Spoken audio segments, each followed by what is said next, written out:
مسلمان کا یہ عقیدہ ہے کہ ہمارا خالق اللہ ہے، ہمارا مالک اللہ، ہمارا رازق اللہ۔ جب یہ ساری چیزیں، ساری عطائیں، ساری نعمتیں اللہ کی ہیں تو پھر مسلمان کی ساری توجہ بھی اللہ ہی کی جانب ہونی چاہیے۔ اسے کوشش کرنی چاہیے کہ وہ ہر معاملے میں،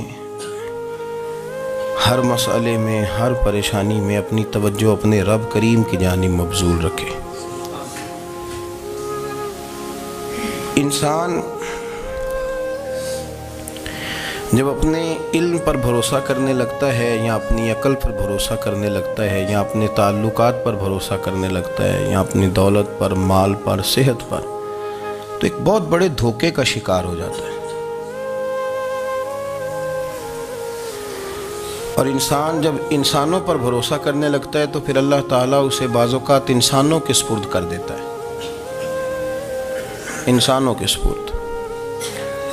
اور بہت سارے ایسے لوگ بھی ہوتے ہیں جو رب کریم کو بھولتے ہیں اور وہ اپنی ساری توجہ انسانوں کی طرف، دنیا کی طرف، دنیا داروں کی طرف کر لیتے ہیں، تو اللہ تعالیٰ فرماتا ہے پھر میں انہیں یہ سزا دیتا ہوں کہ وہ مجھے بھولنے نکلے تھے تو میں نے انہیں ان کا اپنا آپ بھی بھلا دیا، اپنا آپ بھی۔ سورہ حشر کو دیکھیے گا، فرمایا وَلَا تَكُونُوا كَالَّذِينَ نَسُوا اللَّهَ فَأَنسَاهُمْ أَنفُسَهُمْ۔ ان لوگوں کی طرح نہ ہو جانا جنہوں نے اللہ کو بھلا دیا تو اللہ نے پھر انہیں ان کا اپنا آپ بھی بھلا دیا، انہیں اپنی بھی ہوش نہیں رہی، وہ ایسے مسائل میں گھر گئے، وہ ایسی آزمائشوں میں الجھ گئے، وہ ایسی دنیا داری کے اندر الجھے کہ انہیں اپنا بھی پتہ نہ چلا۔ اب تو ڈھونڈتا پھرتا ہوں اے اقبال اپنے ہی آپ کو، اب تو ڈھونڈتا پھرتا ہوں اے اقبال اپنے آپ کو، آپ ہی گویا مسافر، آپ ہی منزل ہوں میں۔ جب انسان خدا فراموش ہوتا ہے تو خود فراموش ہو جاتا ہے۔ ہمارا بڑے زمانے سے تکیہ ہے، کبھی امریکہ پر، کبھی یورپ پر، کبھی برطانیہ پر، کبھی مالداروں پر، کبھی اسلحے والوں پر۔ اس کا نقصان یہ ہوا کہ اپنا کوئی وجود نہیں رہا، اپنا کوئی نظریہ نہیں رہا، اپنی کوئی سوچ نہیں رہی۔ ایسے محسوس ہوتا ہے کہ کوئی منشور نہیں، کوئی دستور نہیں، لگام منہ میں ہے اور اس کا سرا کسی کے ہاتھ میں ہے، وہ جدھر چاہتا ہے ہمیں گھما لیتا ہے۔ اللہ فرماتے ہیں یوں نہ ہو جانا کہ تم رب کو بھلا دو اور پھر تمہیں اپنا آپ بھی بھول جائے۔ اولئک ھم الفاسقون، فرمایا یہ وہ لوگ ہیں جو نافرمان ہیں اللہ کے، یہ نافرمان ہے۔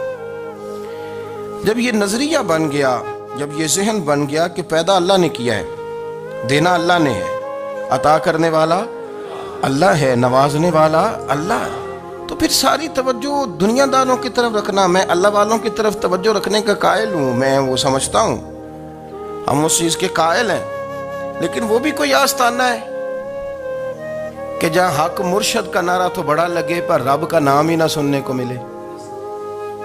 یہ بھی کوئی بات ہوئی کہ جہاں یہ تو نعرہ زور سے لگے کہ جیوے جیوے مرشد جیوے، لیکن استغفار کا درس ہی نہ ملے۔ جہاں ہر وقت یہ بتایا جائے کہ یہاں آ گئے تو بچ گئے، کیسے بچیں گے؟ میرے رسول پاک علیہ السلام کا دروازہ سب سے بڑا دروازہ ہے، حضور کا دروازہ سب سے بڑا دروازہ ہے، لیکن میرے دوستو یاد رکھنا، نبی پاک علیہ السلام نے بھی لوگوں کو جب رستہ دکھایا ہے تو رب کریم کا رستہ دکھایا ہے، اللہ کا رستہ دکھایا، اللہ کریم کا رستہ دکھایا، لوگوں کو رب کی طرف توجہ کرائی۔ میرے رسول کریم سید عالم صلی اللہ تعالی علیہ وسلم نے لوگوں کی اللہ کی جانب توجہ کرائی اور لوگوں سے یہ کہا کہ وہ اپنے رب کریم کی جانب اپنا ذہن رکھیں، اپنی توجہ اپنے اللہ کی جانب مبذول کریں۔ میری بات کو اچھے طریقے سے سمجھیے گا، علم اللہ تبارک و تعالی عطا کرتا ہے تو اسے اللہ کی عطا ہی سمجھنا چاہیے۔ کچھ لوگوں کے پاس علم ہوتا ہے پر علم نافع نہیں ہوتا، وہ ٹامک ٹونیاں مارتے رہتے ہیں ساری زندگی۔ علم کو اللہ کی عطا سمجھیں، اپنی عقل پر، اپنے شعور پر زیادہ بھروسہ نہ سمجھیں، نظر اللہ پہ رکھیں۔ حضرت مولا علی شیر خدا کرم اللہ تعالی وجہہ الکریم سے کسی نے پوچھا تھا بڑا عالم کون ہوتا ہے؟ ہمارے ہاں تو اب وہ والے عالم پائے جاتے ہیں نا اللہ ماشاءاللہ، جو ممبر پہ بیٹھتے ہیں تو دعوے ہی دعوے، ممبر پہ بیٹھتے ہیں تو دعوے ہی دعوے، اس طرح کے عالم ہمارے ہاں پائے جاتے ہیں۔ وہ ہر بات میں دعویٰ کرتے ہیں، میں یہ کر دوں گا، میں وہ کر دوں گا۔ یہ مزاج علماء کا نہیں۔ حضرت علی المرتضیٰ سے کسی نے پوچھا بڑا عالم کون ہوتا ہے؟ فرمایا بڑا عالم وہ ہوتا ہے کہ جسے مسئلے کا پتہ نہ ہو تو وہ کہہ دے مجھے نہیں پتہ، میں پتہ کر کے بتاؤں گا، غلط بات بیان نہ کرے۔ امام مالک سے کسی نے کوئی مسئلہ پوچھا تو آپ فرمانے لگے مجھے اس سوال کا جواب نہیں آتا، ہمارے بزرگ سمجھاتے کیا ہیں؟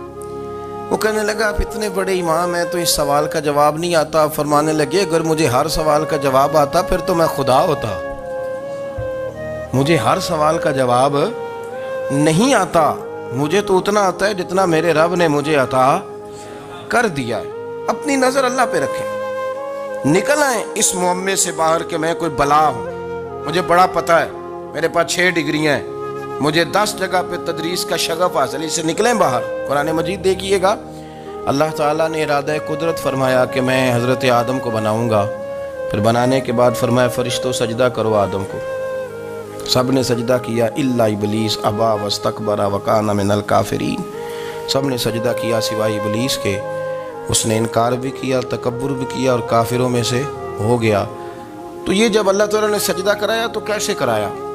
اللہ تبارک و تعالیٰ نے نا حضرت آدم کو علم سکھایا خود، وعلم آدم الاسماء کلہا، خود اللہ فرماتے ہیں کہ میں نے جناب آدم علیہ السلام کو تمام اشیاء کے نام سکھائے، سب اشیاء کے نام سکھائے۔ تو وہ چیزیں پھر میں نے نا، اللہ فرماتے ہیں میں نے فرشتوں پہ پیش کی، میں نے کہا کہ بتاؤ ان کے نام کیا ہے، تو فرشتوں نے جو جواب دیا ہے وہ سمجھنے والا ہے۔ اللہ نے چونکہ خود علم سکھایا تھا حضرت آدم کو، جناب آدم سکھایا تھا، لیکن فرشتوں کو نہیں سکھایا تھا۔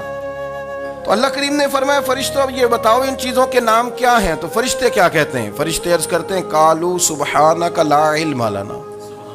آپ کبھی یقین کریں اس چیز کی لذت لیں تو مزہ آ جائے۔ کہا قالوا سبحانک، کہنے لگے تو پاک ہے، قالوا سبحانک، کہنے لگے تو، بھئی آدم علیہ السلام کو نام سکھا لیے، پھر فرشتوں کے سامنے وہ چیزیں پیش کر کے کہا ان چیزوں کے نام بتاؤ، تو فرشتے کیا کہتے ہیں؟ کہتے ہیں قالوا سبحانک، تو پاک ہے، لا علم لنا، ہمارے پاس کوئی علم نہیں، الا ما علمتنا، ہمیں تو اتنا پتہ ہے جتنا تو نے ہمیں سکھا دیا، ہمیں تو اتنا پتہ ہے جتنا تو نے ہمیں، لا علم لنا، ہمارے پاس کوئی علم نہیں ہے، اتنا ہی پتہ ہے جتنا تو نے ہمیں سکھا دیا ہے، اس سے زیادہ ہمارے پاس علم، اور یہ کیوں تو نے ہمیں جتنا سکھایا اتنا پتہ ہے۔ فرشتے یہ نہیں کہتے یا اللہ تو زیادہ سکھا، آدم کو دیا تو ہمیں بھی دے، یہ نہیں فرمایا، فرمایا انک انت العلیم الحکیم، اے اللہ تو علم والا بھی ہے اور حکمت والا بھی ہے، تجھے پتہ ہے کس کو کتنا دینا ہے، جتنا تو نے مناسب سمجھا جناب آدم کو دیا، اور جتنا تو نے بہتر سمجھا وہ تو نے ہمیں عطا فرمایا۔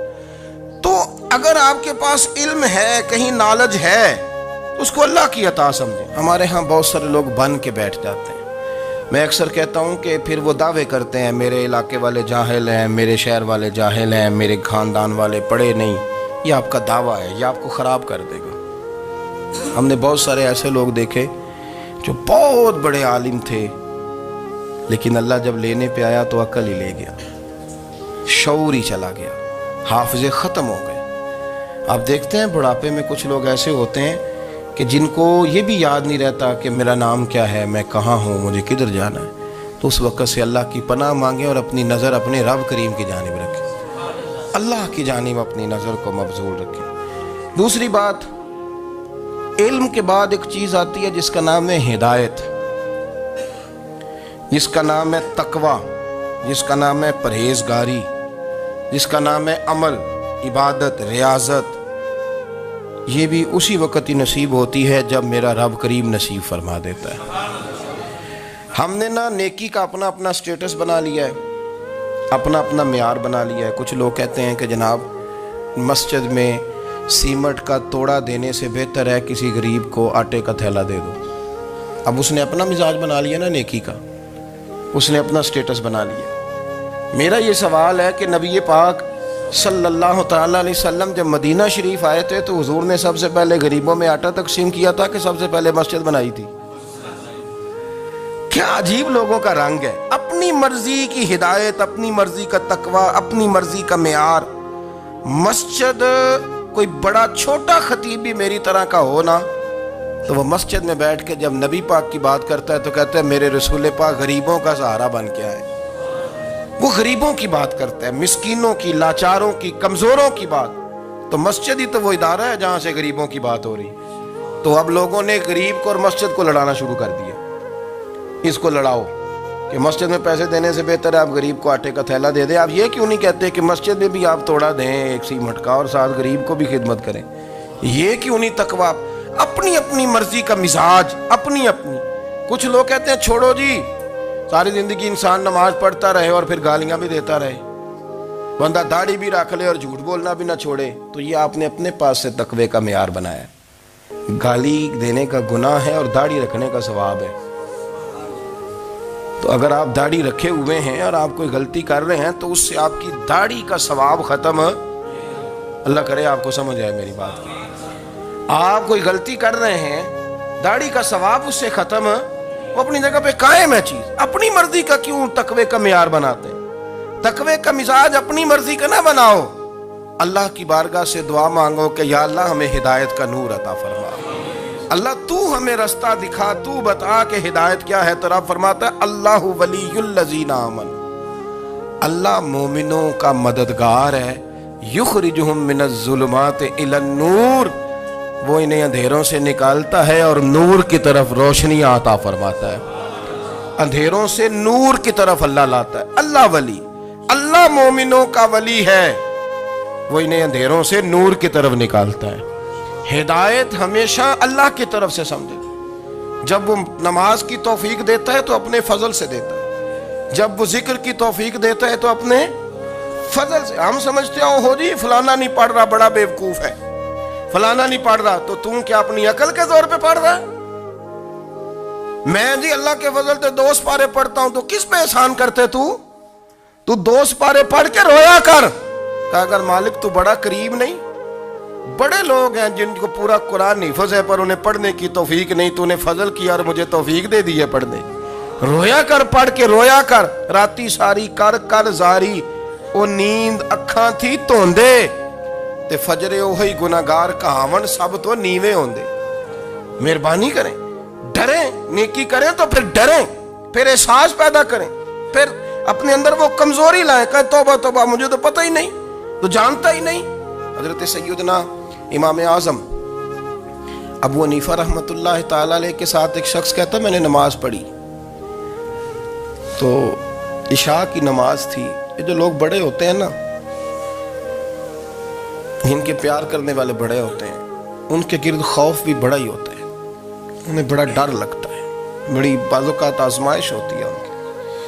عشاء کی نماز کہتے پڑھی تو امام صاحب نے نا عشاء کی نماز میں تلاوت کی آیتیں فَمَن يَعْمَلْ مِثْقَالَ ذَرَّةٍ خَيْرًا يَرَهُ وَمَن يَعْمَلْ مِثْقَالَ ذَرَّةٍ شَرًّا يَرَهُ، فرمایا جو ذرہ برابر خیر کرے گا وہ بھی قیامت میں دیکھے گا، اور جو ذرہ برابر شر کرے گا وہ بھی قیامت میں اس شر کو دیکھے گا، اس کے سامنے آئے گا۔ تو وہ شخص کہتا ہے کہ سارے لوگ نماز پڑھ کے چلے گئے تو امام صاحب رحمۃ اللہ علیہ نے اپنی داڑھی پکڑی رو رہے ہیں، کہتے ہیں وہ ذرہ برابر نیکی کا بدلہ دینے والے، وہ ذرہ برابر شر پہ سزا دینے والے میری سفید داڑھی کو دیکھ، مالک میرے ذرے ذرے سامنے نہ لانا، لوگ تو میری بڑی قدر کرتے ہیں دنیا، میں تو بڑا پہچانا جاتا ہوں، لوگ تو میری راہوں میں پھول لیے کھڑے ہوتے ہیں، مجھے بڑا نوازتے ہیں، قیامت میں رسوا نہ کر دینا، میرے لیے مشکل ہو جائے گی۔ وہ کہتے ہیں میں نے امام صاحب کا درد دیکھا، مجھے کوئی کام تھا تو میں چلا گیا، میں نے کہا کہ وہ اس وقت اللہ کی حضور حاضر ہیں تو میں دوبارہ آؤں گا۔ کہتے ہیں میں تہجد کا وقت آیا تو امام صاحب وہیں بیٹھے تھے اور ان کی داڑھی آنسوؤں سے بھری ہوئی تھی اور زور سے داڑھی پکڑی ہوئی، کہنے لگے مالک رسوا نہ کر دینا، قیامت میں رسوا نہ کر دینا۔ یار جو ہدایت یافتہ لوگ تھے وہ تو ڈرے ہوئے تھے، وہ تو سہمے ہوئے تھے، وہ تو کہتے تھے یہ اس کا فضل نہیں، اس نے بلا لیا، یہ اس کا کرم نہیں، حضرت باعزید بستامی کسی کافر کو دیکھتے تو رو پڑتے، کہتے مالک تو کتنا قریب ہے، یہ بے ایمان رہ گیا، تو نے اپنے فضل سے مجھے اپنے نبی کا غلام بنا لیا۔ وہ رو پڑتے۔ یہاں تو لوگوں کا دعویٰ ہی بڑا ہے۔ نمازی اللہ خیر فرمائے وہ تو دوسروں کو گھورتا ہے، وہ کہتا ہے جنت کا میں مالک ہوں، کنجیاں میرے پاس ہیں، میں کسی اور کو گھسنے نہیں دوں گا۔ اور اگر 2-3 حج کر لے تو پھر تو وہ کہتا ہے کہ اب میرے سے پوچھ کے لوگ جنت میں جائیں گے معاذ اللہ۔ اور اگر وہ 2 4 5 7 دفعہ کوئی نفل پڑھ لے تو پھر وہ کہتا ہے چھوڑیں جی سارے لوگ بے عمل ہیں، میں اکیلا نیک ہوں۔ نہ ایسا کریں، اپنی توجہ اپنے رب پہ رکھیں، اپنی توجہ اپنے معین الملت والدین، عطائے رسول، ہند الولی، غریب نواز، خواجہ معین الدین چشتی، حضرت خواجہ اجمیر، شاہ اجمیر، والی ہندوستان، آخری عمر میں نا سارا دن روتے گزر جاتا، ساری رات روتے گزر جاتے، ذرا سی کوئی بات کرتا تو رو پڑتے، آنکھیں آنسوؤں سے بھری رہتی۔ کئی دفعہ اپنے بھی پریشان ہو جاتے ہیں نا کہ یار تو ایک بات کی جان ہی نہیں چھوڑ رہا۔ تو خواجہ قطب الدین صاحب بختیار کاکی سے لوگوں نے کہا کہ آپ مرشد سے بات کریں، اتنا بھی تو نہیں نہ رونا چاہیے، ہر وقت اس کے آنسو کی کریے، عاشق دا کام ہی رونا تونا، تبھی نہ رویو نہیں منظوری، یہ عاشق سدا ہی روندا رہندا ہے، پاویں وصل ہوئے تے پاویں دوری، ہر وقت رونے کا کیا مطلب ہے؟ تو خواجہ قطب صاحب کہتے ہیں میں قریب گیا تو میں نے پیر دبائے، میں نے کہا سونیا لوگ تو کچھ بھی نہیں کرتے، تو نے تو کمال کر دیا، 90 لاکھ آدمی مسلمان کر دیا، دنیا کچھ نہیں کرتی، تو نے 50 سال ساری رات مصلے پہ بیٹھ کے رب راضی کیا، تو شہزادہ تھا، حضور کی اولاد تھا، لیکن معین الدین تیرا ایک پلاٹ بھی نہیں، تو نے طالب علم پالے، انہیں غریبوں کو دیا، تو نے نوازا، کوئی شے نہیں تیرے پاس، ہر چیز تو نے، ساری رات روتے ہو، سارا دن روتے ہو۔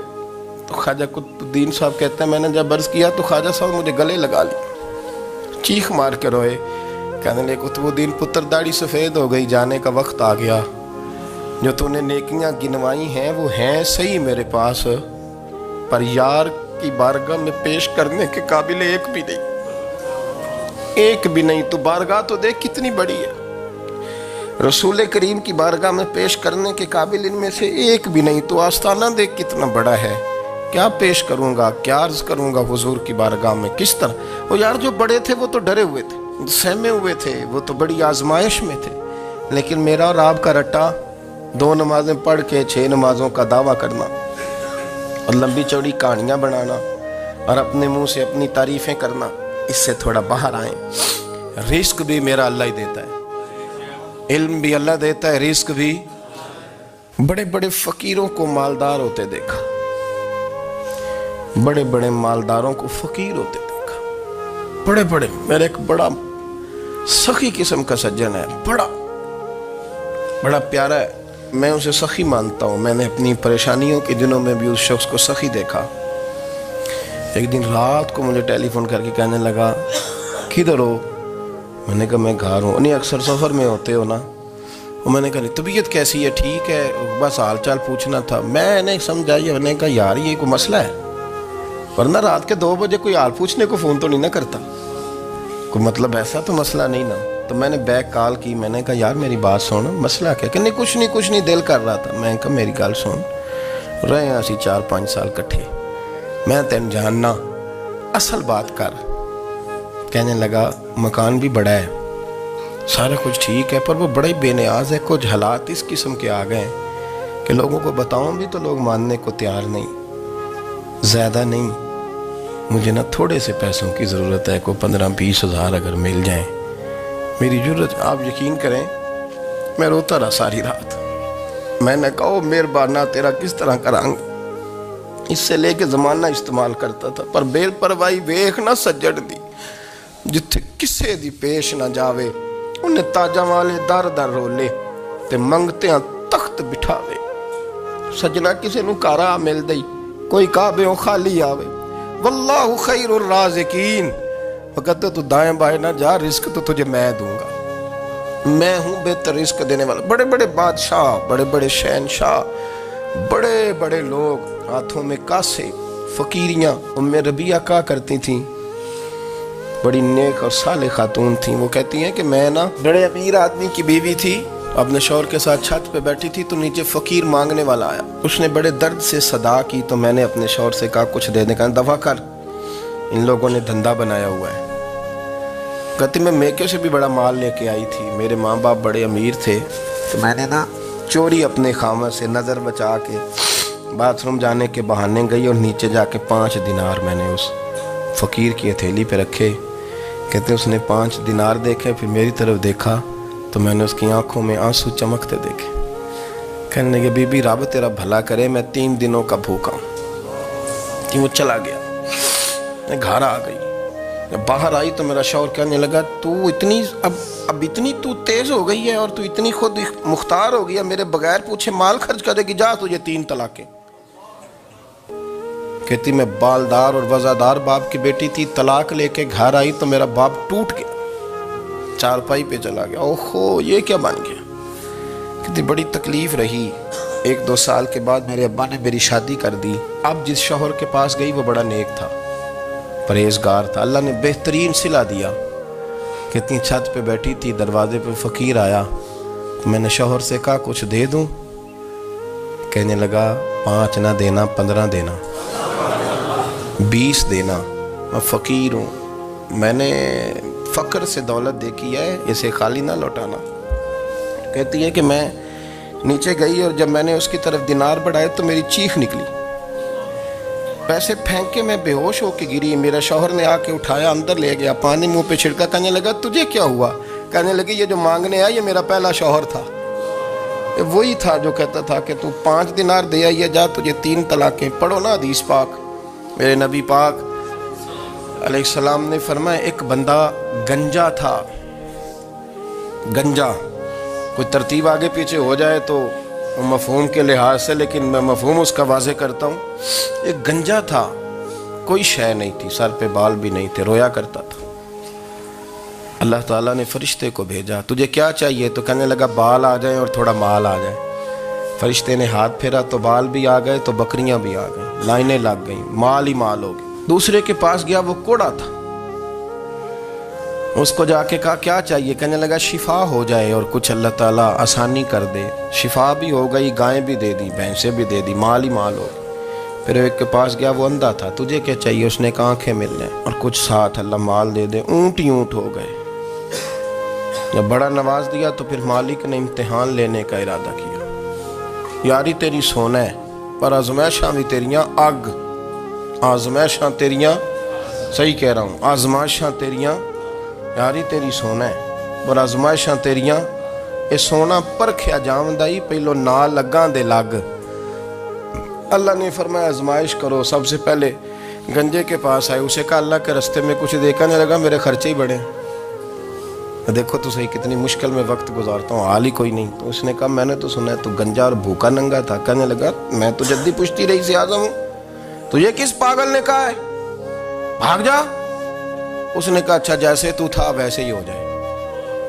کھیت کھلیان اجڑ گئے, پھر سے گنجا ہو گیا. حضور علیہ السلام فرمانے لگے, پھر وہ اس کے پاس گیا جو کوڑا تھا, اسے کہا کچھ دے. کہنے لگا خرچے ہی بڑے. اب پوچھ لیں کسی امیر آدمی سے, کہے گا چکی کے نیچے ہاتھ ہے میرا, میرے سے زیادہ تو اب پریشان بندہ ہی کوئی نہیں. کیا بتاؤں آپ کو, اتنا ٹیکس ہے, اتنا جرمانہ ہے, فلانی شے, بڑا کچھ گنواتے ہیں لوگ. اس نے کہا میں نے تو سنا تو پہلے کوڑا تھا. اس نے کہا اچھا دوڑ جا, میں تو رئیس اعظم ہوں, دادا بھی پردادا بھی اور ساری نسل ہی. اس نے کہا اچھا جیسے تو تھا ویسے ہی ہو جائے. پھر وہ گیا اندھے کے پاس اور جا کے کہا اللہ کے نام پہ کچھ دے. تو کہنے لگا رب کے نام پہ, یہ کھڑے ہیں اونٹ, جتنے تیرے دل کرے لے جا. اس نے کہا کیا معنی اس بات کا. کہنے لگا یار تجھے کیا بتاؤں, میں تو اندھا تھا, میں نے تو کبھی دنیا دیکھی نہیں تھی. پھر اس کریم نے فضل کیا تو مجھے بڑا کچھ دکھایا. میں کیا بتاؤں, میرا دل کر رہا ہے کہہ دوں کہ پھر اس نے کعبہ دکھایا, پھر اس نے روضہ رسول دکھایا, پھر اس نے ریاض الجنہ کے سجدے دکھائے, پھر اس نے اپنے محبوب کے دروازے کی رونقیں دکھائیں. اس نے بڑا کچھ دیا, اس نے بڑا نوازا. میرے پاس تو شاید میں بدکار پرانا خادم, کسے در ملی نہ ٹوئی, یہ تے واصف یار نے نظر جو کی تھی پھر واصف ہی ہوئی، یہ تو اس کا کرم ہوا۔ تو یہ وہ کہنے لگا تو اللہ کے نام پہ جان مانگ، میں وہ بھی دینے کو تیار، میرے پر تو شے ہی کوئی نہیں تھی، مجھے تو اپنا پتہ ہے، میں تو کوئی شے نہیں تھا، کچھ نہیں تھا میرے پاس، یہ تو ان کا کرم ہے کہ رخ ان کا ادھر ہے، اور مختصر سی میری کہانی ہے، یہ جو بھی ہے ان کی مہربانی ہے۔ تو وہ کہنے لگا میں بھی کچھ لینے نہیں آیا تھا، تیری آزمائش ہی کرنے آیا تھا، تیری عزتیں بھی سلامت رہیں گی، تیرا مال بھی سلامت رہے گا، تیری شفا بھی۔ اپنی زندگی میں کبھی بھی اللہ کی بارگاہ سے توجہ ادھر ادھر نہ کریں، چھوڑے لوگ کیا کر رہے ہیں، دنیا کیا کہہ رہی، کبھی بھی اپنی توجہ دائیں۔ ہمارا یہ مسئلہ بن گیا کہ ہماری سیاست ہے، ہماری دنیا داری ہے، ہم بندوں کو راضی کرنا چاہتے ہیں، ہم دیکھتے ہیں کون کس طرح، اور آپ یقین کریں آپ تھک جائیں گے، بندے راضی نہیں ہوں گے، وہ نہیں راضی ہوتے، آپ ان کو منا کے لائیں گے تو ادھر والے نکل جائیں گے، ادھر کو منائیں گے تو ادھر والے نکل جائیں گے۔ اس چکر سے باہر آئیں، اس رب کو راضی کریں جو فرماتا ہے ان الذین آمنوا وعملوا الصالحات سیجعل لهم الرحمن ودا۔ فرمایا تو ایمان لانے کے بعد نیک عمل کر، میں لوگوں کے دلوں میں تیری محبت پیدا کر دوں، رحمان لوگوں کے دلوں میں محبت ڈال دے گا، اللہ لوگوں کے دلوں میں۔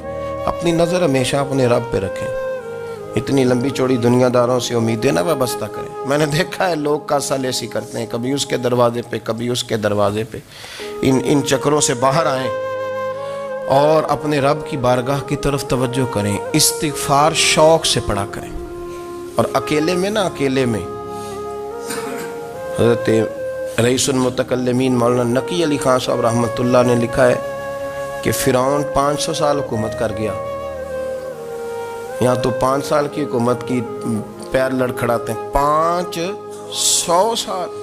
فرماتے اصل وجہ یہ تھی کہ دنیا جب سو جاتی تھی نا تو اوپر چادر لے کے تو مصلے پہ بیٹھ جاتا تھا اور ہاتھ باندھ کے کہتا تھا رب تو ہی ہے، میرا پردہ نہ کھولنا، مالک تو ہی ہے، کرم نوازی کرنا، میری پکڑ نہ کرنا۔ وہ بے ایمان